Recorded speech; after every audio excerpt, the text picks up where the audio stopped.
कैसे हो आप सब। लास्ट क्लास में हमने पॉलीएंड्री पढ़ा था कि एक ही मेल जो है बहुत सारी एक ही फीमेल बहुत सारे मेल से शादी करती है। इस क्लास में हम पॉलीगाइनी पढ़ेंगे। पॉलीगाइनी क्या होता है कि जब एक ही मेल बहुत सारी फीमेल से शादी करता है। वर्ड से पता चल रहा है gynae, that is related to women. हमने लास्ट क्लास में भी पढ़ा था, हम अभी भी पढ़ रहे हैं। इसको हम दो में डिवाइड कर सकते हैं, सोरल और दूसरा नॉन सोरल। ये क्या होता है? सोरल होता है जब मेल सिस्टर्स से शादी करता है, कि जो फीमेल जितने भी हैं वो आपस में सिस्टर्स हैं, उनसे शादी करता है, तो उसे हम सोरल कहते हैं। क्रो नाम की एक ट्राइब है जो कि अर्जेंटीना में है, वो ये प्रैक्टिस करती है। और नॉन सोरल होता है कि जब जो ये सिस्टर्स नहीं होती हैं, मतलब अलग अलग होती हैं, सिस्टर्स नहीं है। तो इसका एग्जाम्पल क्या है अपने पास? अफ्रीकन टोंगास, नैयर्स जो इंडिया में पाए जाते हैं, संथाल्स जो इंडिया में पाए जाते हैं। ठीक है, ये जो है वो किसके एग्जाम्पल्स हैं हमारे पास? नॉन सोरल के। एक ना एक आपको अलग सा वर्ड दिखेगा, फिलियल विडो इनहेरिटेंस।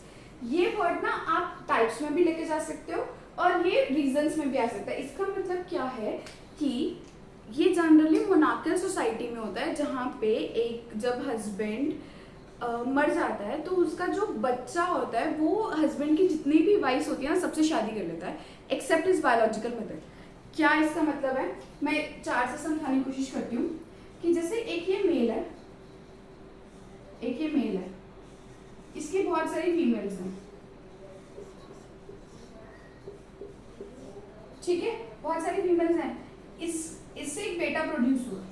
ठीक है, ये जो और ये मर गया, तो ये जो बेटा है ना, ये सबसे शादी कर लेगा। ये वाला जो है वो इससे भी शादी कर लेगा, ये इससे भी शादी कर लेगा, इससे भी शादी कर लेगा, बट अपनी बायोलॉजिकल मदर से शादी नहीं करेगा। तो क्या हुआ? Filial window inheritance. बहुत बिल्कुल ही आसान तरीके से, बिल्कुल रटना नहीं है। जब सन अपनी जब सन अपने पापा की सारी वाइफ से शादी कर ले एक्सेप्ट हिज बायोलॉजिकल मदर, तो उसे हम कहते हैं फिलियल विडो इनहेरिटेंस। समझ आया? इजी। ये रीजन भी है कि why like polygyny is happening. ये एक टाइप भी है, आप दोनों में लिख सकते हो। ठीक है, मैंने एग्जाम्पल्स बताए, क्रो का एग्जाम्पल बताया, अफ्रीकन टोंगास, नैयर, संथाल्स। अच्छा, ये एग्जाम्पल्स भी हैं African Tongas, Tanala of Madagascar, Tonga of Polynesia. तो अगर आप अपने पेपर में केस स्टडी लिखते हो ना, तो उसका बहुत ही पॉजिटिव इम्पैक्ट पड़ता है। ठीक है, मैंने लास्ट पेपर में एक स्टोरी, अच्छा नहीं इसी में ही आएगी, वाटर वाइफ्स। अच्छा, मैं एक और केस स्टडी ऐड कर देती हूँ, मैंने अभी सोचा नहीं था, वो एकदम से याद आ गई। वाटर वाइफ्स, ये ना एक महाराष्ट्र का एक विलेज है, वहां पे ये प्रैक्टिस की जाती है। वाटर वाइफ्स, पानी वाइफ्स बोलते हैं। इसमें क्या होता है कि ना जो ये विलेज है, वहां पे ना एक पास में एक छोटा सा डैम है जो कि 18 to 19 किलोमीटर दूर है। और जितने भी लोग वहाँ पे रहते हैं ना, उनको पानी के लिए, अपने गांव में पानी के लिए ना इतने दूर ट्रैवल करना पड़ता है। तो क्या होता है कि जो वहाँ के मेल्स हैं वो ना एक से ज़्यादा शादी कर लेते हैं, एक से ज़्यादा वाइफ ले आते हैं, सो दैट वो पानी ढो सके, लाइक ऐसे, और जो मेन वाइफ है वो बच्चों का और घर का ध्यान रख सके। ठीक है, तो इसे हम बोले वाटर वाइफ्स। और ये एक one of the case study है जो बहुत ही रिसेंटली न्यूज़ में आई थी। आई गेस मई के न्यूज़पेपर में मैंने ये स्टोरी पढ़ी थी, जो एक case as a case study आप लिख सकते हो। तो क्या होता है कि अब आप पूछोगे कि why they get married ma'am, कि वो उनको ऐसे सेकेंडरी वाइफ बनने का क्या शौक है? वो इसलिए करती है, या तो फिर कोई विडो है, तो क्या होता है वो जो मेल मेंबर है वो उनके बच्चों का भी ध्यान रख लेता है, और उनका भी एक सोसाइटी में प्रेस्टीज बढ़ जाता है उनका, एक विडो और एक मैरिड लेडी। मतलब सोसाइटी ने हमारे बहुत सारे वो बनाए हुए ना, बाइफर्केशन की हुई है कि ये विडो है ये, तो उसको एक प्रेस्टीज मिल जाता है सोसाइटी में वापस से। इसीलिए ये ऐसी शादी जो है, ऐसी मैरिजेस जो है वो प्रैक्टिस की जाती हैं। अच्छा, अब आप क्वेश्चन पूछोगे कि मैम एक साथ बहुत सारी बीवियां, फिर तो बहुत ज़्यादा ही मतलब लड़ाई झगड़ा जेलेसी होती होगी। तो इन सब चीज़ों को रोकने के लिए हर सोसाइटी ने, हर ट्राइब ने अपना अपना रूल अपनाया हुआ है। क्या है? जैसे अफ्रीकन टोंगा, जिसमें क्या है कि जितनी भी वाइफ्स हैं, जितने भी बच्चे हैं, उन सबको इक्वल रिसोर्स मिलेगा। हस्बैंड जो है वो अपनी वाइफ्स को इक्वली सब जितने भी अपने रिसोर्सेज है डिवाइड करेंगे। फॉर एग्जाम्पल वो फूड लेके आ रहे हैं तो वो सबको इक्वली बांटेंगे। इन्होंने ये किया हुआ है अफ्रीकन टोंगा, तनाला ऑफ मेडागास्कर, इन्होंने क्या किया हुआ है कि जो जैसे मतलब सक्सेशन में जैसे 5 वाइफ्स हैं तो उनके जो हस्बैंड ना एक दिन एक के साथ, दूसरे दिन दूसरे के साथ, तीसरे दिन ऐसे स्पेंड करेंगे। इन केस वो भूल जाते हैं या फिर वो एक डे मिस कर देते हैं, तो जो फीमेल है वो डिवोर्स दे देगी और उसे एलिमनी में 1/3 ऑफ प्रॉपर्टी मिलेगी। ये इनका वो मतलब इन्होंने वो बनाया हुआ अपना कि हमें ऐसे जो है इस पॉलीगाइनी को प्रैक्टिस करना है। और फिर है tonga of Polynesia. Tonga of Polynesia में क्या होता है कि उन्होंने अपने घर कैसे बनाए हुए, मैं यहाँ पे बना के दिखा रही हूँ। ये हस्बैंड है, यहाँ पे राइट साइड पे उनकी चीफ वाइफ होगी, जो फर्स्ट वाइफ होगी ना उसको चीफ वाइफ बोलेंगे, और ये वाली जो है वो सेकेंडरी, जो फर्स्ट वाइफ के बाद सारी वाइफ्स आएंगी ना उनका घर होगा। और husband, it is compulsory for the husband to discuss each and everything with his first wife first. और सबको अपनी जो है वो रिस्पेक्ट जो है वो इन सारी वाइफ्स को इसको सबसे ज्यादा रिस्पेक्ट देनी पड़ेगी। और सब हस्बैंड को कुछ भी काम करना है तो वो चीफ वाइफ से पूछ के करना पड़ेगा। ये ऐसे इन्होंने बनाया हुआ है किसने, टोंगा ऑफ पॉलिनेशिया ने।